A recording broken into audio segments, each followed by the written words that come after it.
Hi, I'm Zach. This is Challenger Vedic Astrology and Tarot. Welcome to the channel. So, today we're talking about why Martin Luther King Jr. had a dream. And if you like my videos, be sure to like and subscribe. It really helps out me and the channel. If you'd like a Vedic Sidereal birth chart, a personal tarot reading, or an astrology consultation, links to those will be in the description box and the comments below. Okay, so let's talk about some things with Martin Luther King Jr. He was arrested 29 times. That's a lot. He was a serial cheater. But he also fought for the freedom of black people in this country. And he fought for equality between all races. But he does often get, reduced in people thinking that he didn't stand for protesting, for getting out there and fighting back in a peaceful way.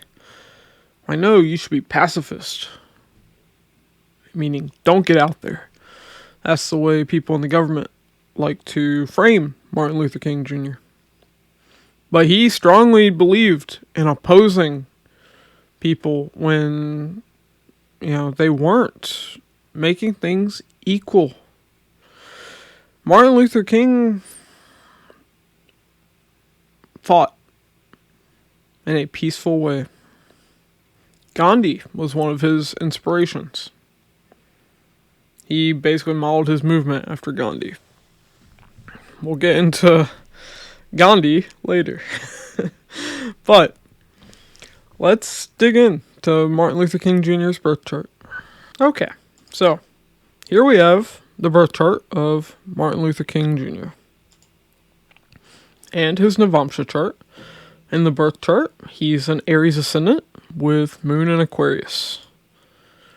In the navamsa, he's a Libra ascendant with moon in Gemini. Alright, so let's talk about Martin Luther King. We see he has Jupiter in the ascendant with directional strength. I'm going to talk about strength of planets later on this channel, but directional strength basically means a planet is very strong, naturally, just because of its house placement in the birth chart. This doesn't apply to divisional charts. But in the first house, it shows he would have wisdom beyond his years. He'd be intelligent. Sun with directional strength in the 10th house. He'd be a leader.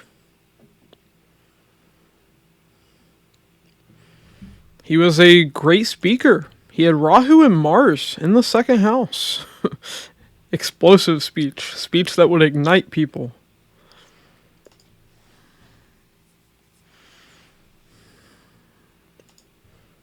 His second lord even is fairly strong. It goes into Aquarius. Now that doesn't give it much strength, but it becomes exalted in the navamsa. So even his speech would be fairly strong. His ascendant nakshatra is Bharani. Bharani is the nakshatra of justice.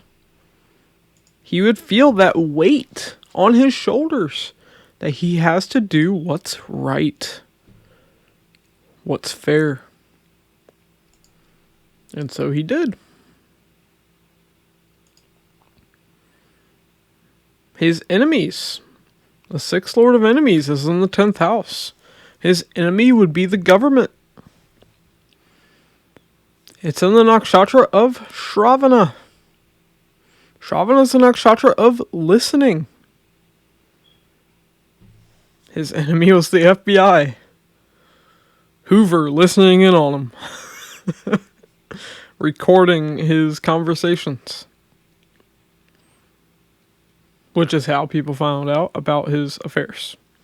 Until one of his close friends ended up confirming it. How do we see that? Well, Venus is in Satyabisha. This is the nakshatra of love triangles. Ketu's in Anuradha, the other nakshatra of love triangles. So he'd be headless when it came to love triangles. In the 8th house of sex. He wouldn't think clearly when it came to that. Moon and Venus are conjunct. When Moon and Venus are conjunct or trine, you will see affairs become very possible.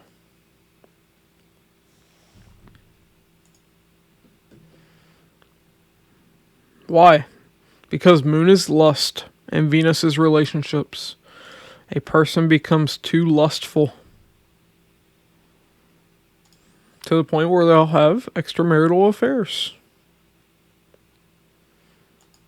And that nakshatra of love triangles, Satyabisha, in the navamsa chart, Rahu in the 5th house of romance, in Satyabisha, nakshatra of love triangles. So we clearly see he would be involved in love triangles. He would have affairs. Now,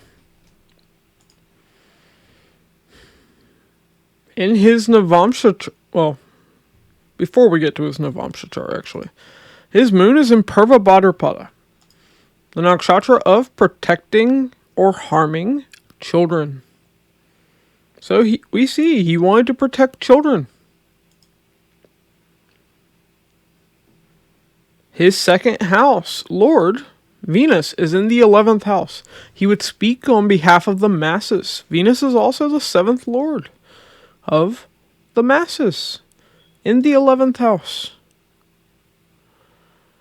So he would speak to protect children. He would speak in a way that would make him a criminal. He was arrested 29 times. Satyabisha is the nakshatra of criminals. His political views would make him a criminal. Rahu and Satyabisha in the 5th house of politics. So we clearly see that. Oh gosh. It's funny. His 5th lord of politics is in the 10th house, in Uttarashada. When it came to politics, he would be a leader. He would have to fight many battles. Sun in Uttarashada. To have his later victory. To get civil rights legislation passed.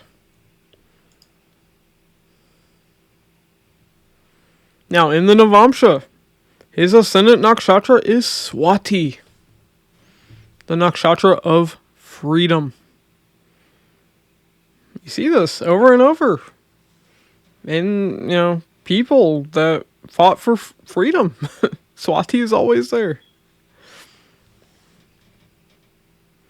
Ketu's in Maga. He would have a disconnect with large organizations that were tied to the government. Because Maga is government. It's the throne. So he would have to be a criminal to get things done. Rahu in the 5th house of politics in Satyabisha. His ascendant lord in the Navamsa, Venus, goes into the 6th house in Uttar Bhadrapada. He would have to fight. But Uttar Bhadrapada is a very peaceful nakshatra. Venus is exalted here too. So, we see he would fight in a peaceful manner. But, why would he have a dream? Uttar Bhadrapada is the nakshatra of the dragon sleeping at the bottom of the ocean. It is the nakshatra of sleep and of dreams. His ascendant lord exalted in the 6th house of service. He fought because he had a dream. These nakshatras, their themes, the way they come alive, can be so beautiful at times.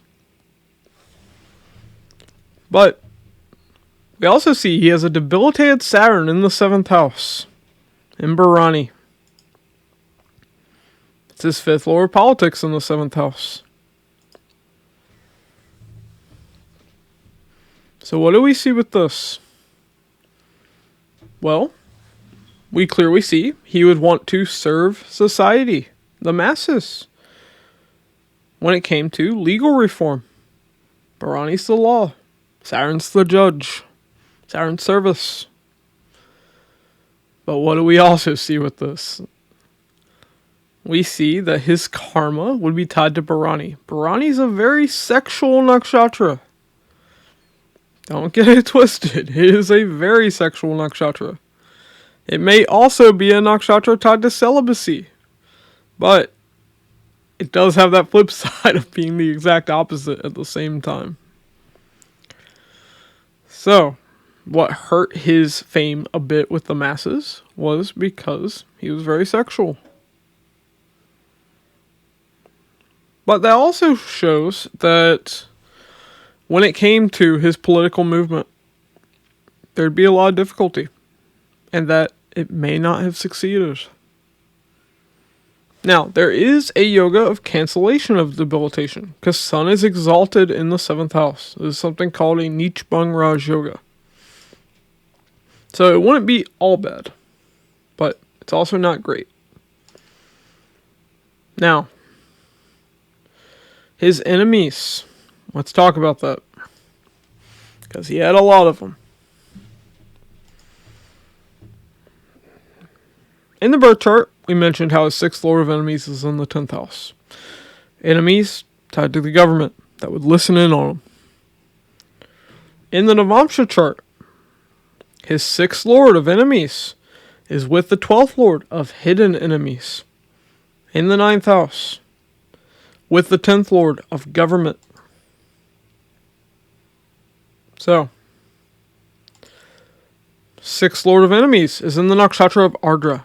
His enemies would be very angry with him due to his beliefs. 9th house is beliefs. It's with Moon in Mrigashira. The government would be searching for a way to deal with him. 12th lord of hidden enemies is in Punarvasu. This is a nakshatra tied to marksman. Ardra is also tied to marksman. Remember, Shiva shot off his father's head with a bow and arrow. Lord Ram was an excellent marksman, tied to Punarvasu. So, Martin Luther King was shot. His BP, Brigu Bindu point, the destiny point, is in Chitra. This is the nakshatra of assassinations. He would be assassinated because of what he did for the masses. And the government would have had a hand in it. Okay. So, we see that Martin Luther King Jr. was a great man, but he was also a very flawed man. And with his assassination, his family sued the government in a civil case on December 8th, 1999. 12 jurors unanimously declared his death the result of a government conspiracy. So he was very clearly assassinated by the U.S. government.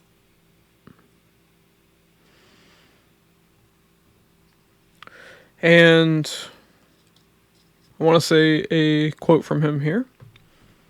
Freedom is never voluntarily given by the oppressor. It must be demanded by the oppressed. Martin Luther King Jr. did a lot for this country. But another small quote of his was that his dream had turned into a nightmare. Why did he say that? Because while he did get civil rights legislation passed, He believed that more needed to be done. He believed that being equals also meant having income equality. Black people having better housing. Being on equal ground. Having that, equal chance for a better life. And not just black people, but all people. He believed in equality no matter what your race was. So what we see, with Malcolm X and with Martin Luther King Jr. is that fight for change will never end. That battle must always be fought. Always. This world will never be perfect. It takes people constantly striving to make it a better world. But alright, that's what I have for all of you. If you like my videos, be sure to like and subscribe. It really helps out me and the channel. If you'd like a Vedic Sidereal birth chart, a personal tarot reading, or an astrology consultation, the links to those will be in the description box and the comments below. Our next video is going to be on Mahatma Gandhi. So, thanks for watching, and I'll catch you in the next one.